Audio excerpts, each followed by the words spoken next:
Bismillahirrahmanirrahim. Assalamualaikum warahmatullahi wabarakatuh. Puji syukur kehadirat Allah Subhanahu wa Ta'ala yang telah melimpahkan rahmat serta karunia-Nya kepada kita semua, sehingga kita masih diberi kesehatan dan nikmat hingga saat ini. Perkenalkan, saya Ranum Revinda dengan NIM 11910724150 dengan mata kuliah Kimia Organik kelas Pendidikan Kimia 4A. Dosen pengampu Bapak Pangaloan Suleman Ritonga, SPD, MSI. Di sini saya akan membahas tentang prinsip ekstraksi logam.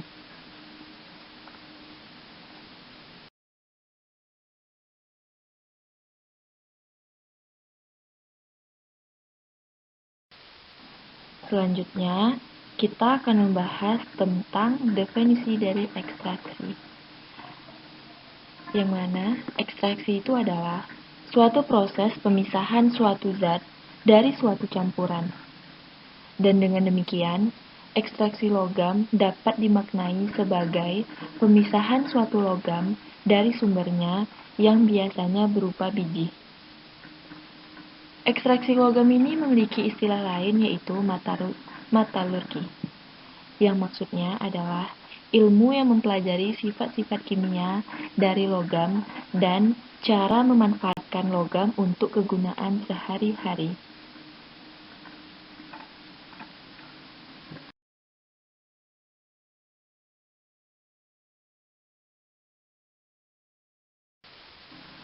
Baiklah, selanjutnya kita akan membahas tentang definisi logam. Di dalam kimia, sebuah logam dan dalam bahasa Yunani disebut dengan metalon, yaitu sebuah unsur kimia yang siap membentuk ion kation dan memiliki ikatan logam. Dan kadangkala dikatakan bahwa ia mirip dengan kation di awan elektron. Metal adalah salah satu dari 3 kelompok unsur yang dibedakan oleh sifat ionisasi dan ikatan, bersama dengan metaloid dan non-logam. Di dalam tabel periodik, gas diagonal digambar dari boron ke polonium membedakan logam dari non-logam. Unsur dalam garis ini adalah metaloid. Kadangkala disebut dengan semi-logam. Unsur di kiri bawah adalah logam, unsur ke kanan atas adalah non-logam.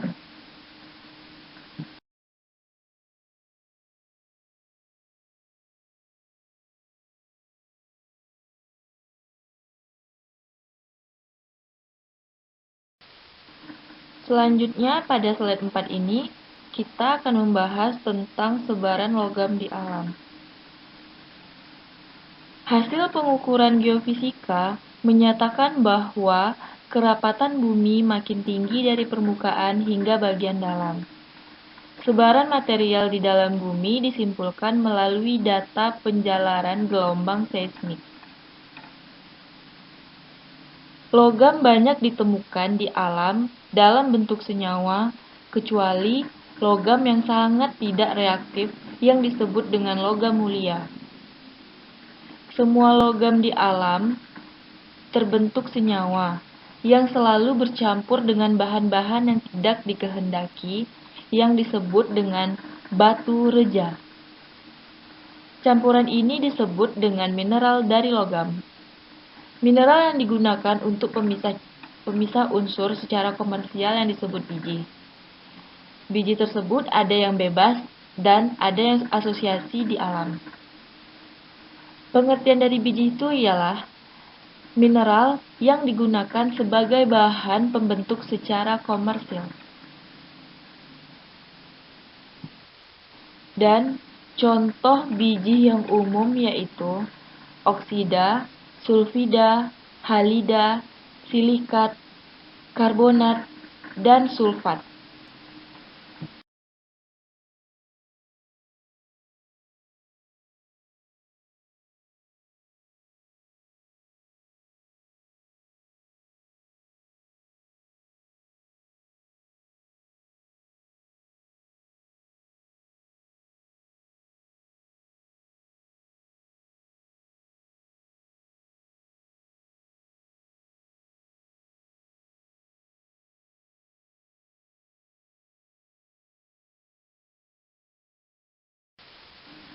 Berdasarkan keberadaannya, menurut Hulme, diklasifikasikan menjadi 5 tipe.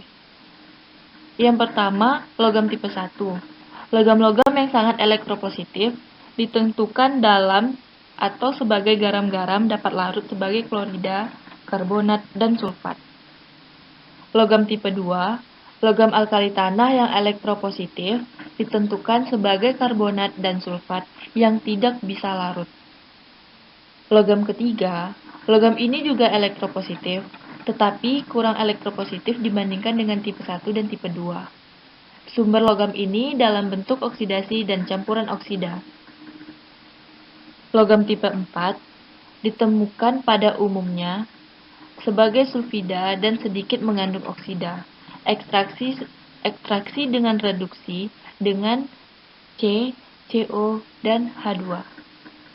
Logam tipe 5, logam yang tidak reaktif dan ditemukan di alam dalam bentuk logam bebas.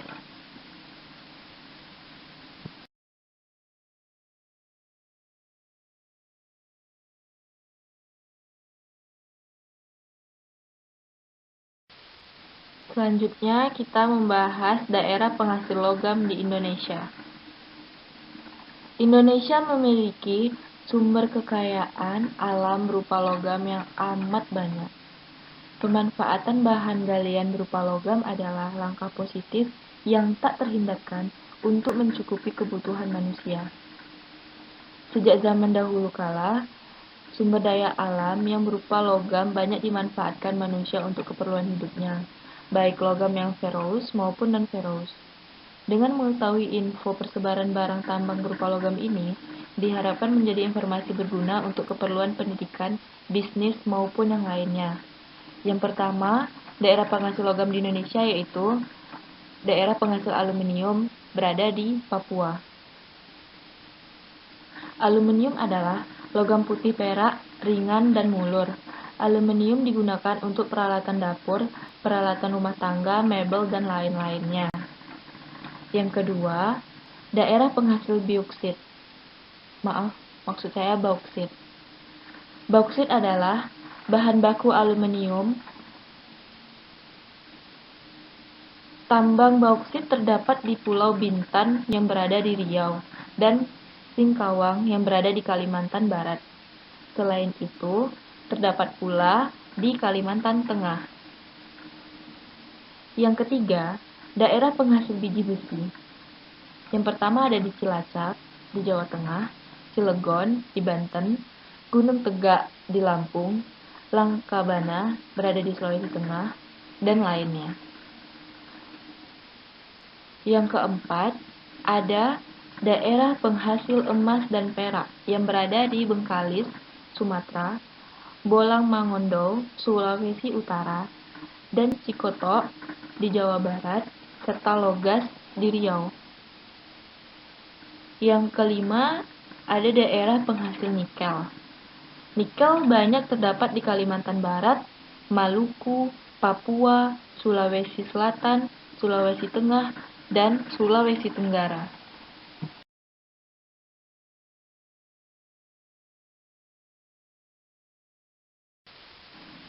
Dan selanjutnya yang keenam, ada daerah penghasil perunggu yang berada di Sulawesi Utara. Yang ketujuh, daerah penghasil tembaga terdapat di Cikoto di Jawa Barat, Kompara di Papua, Sangkarapi di Sulawesi Selatan, Tirtamaya di Jawa Tengah. Dan terdapat juga di daerah Jambi dan Sulawesi Tengah. Yang ke-8, daerah penghasil timah.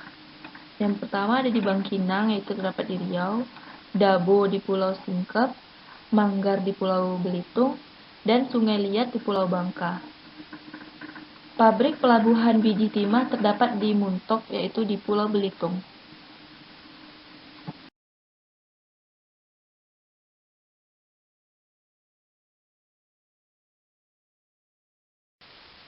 Selanjutnya kita akan membahas tentang ekstraksi logam dari bijinya atau reduksi kimia menjadi unsur.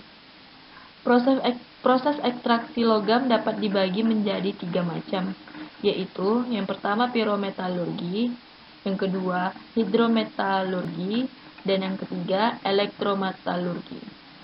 Yang pertama kita akan membahas tentang pirometalurgi. Proses ini menggunakan kalor untuk merubah atau mereduksi mineral. Piro artinya pada suhu tinggi. Pirometalurgi adalah teknik metalurgi paling tua, di mana logam diolah dan dimurnikan menggunakan panas yang sangat tinggi. Panas didapatkan dari tanur, berbahan bakar batu bara atau kokas, yang sekaligus bertindak sebagai reduktan. Suhu pada proses ini bisa mencapai ribuan derajat Celcius. Dan sumber panasnya berasal dari yang pertama energi kimia, bahan bakar, energi listrik, dan energi terselubung atau tersembunyi. Dan pada proses pirometalurgi terbagi atas 3 proses. Yang pertama ada drying atau pengeringan, yang kedua ada proses calcining, yang ketiga ada proses pemanggangan atau roasting.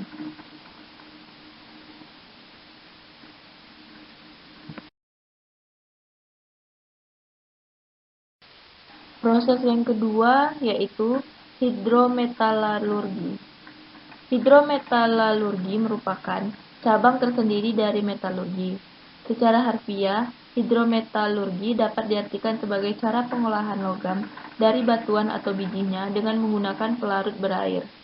Atau secara detailnya, proses hidrometalurgi adalah suatu proses atau suatu pekerjaan dalam metalurgi di mana dilakukan pemakaian suatu zat kimia yang cair untuk dapat melarutkan suatu partikel tertentu. Hidrometalurgi dapat juga diartikan sebagai proses ekstraksi metal dengan larutan reagen encer kurang dari 1 gram per mol dan pada suhu kurang dari 100 derajat Celcius. Reaksi kimia yang dipilih biasanya yang sangat selektif, artinya hanya metal yang diinginkan saja yang akan bereaksi dan kemudian dipisahkan dari material yang tak diinginkan.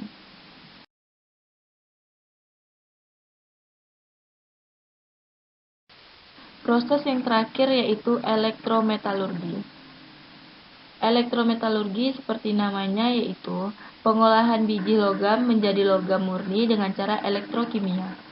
Elektrometalurgi merupakan proses ekstraksi metalurgi yang menggunakan sumber listrik sebagai sumber panas. Natrium adalah logam yang paling sering diolah dengan cara ini. Pada proses ini digunakan listrik untuk mereduksi mineral atau pemurnian logam. Contohnya pada pemurnian Na dan Al. Metode pirometalurgi dan hidrometalurgi tidak cocok untuk memproduksi logam seperti aluminium, alkali, dan alkali tanah. Logam-logam ini mempunyai energi bebas yang sangat tinggi. Sekian penjelasan materi tentang prinsip ekstraksi logam dari saya.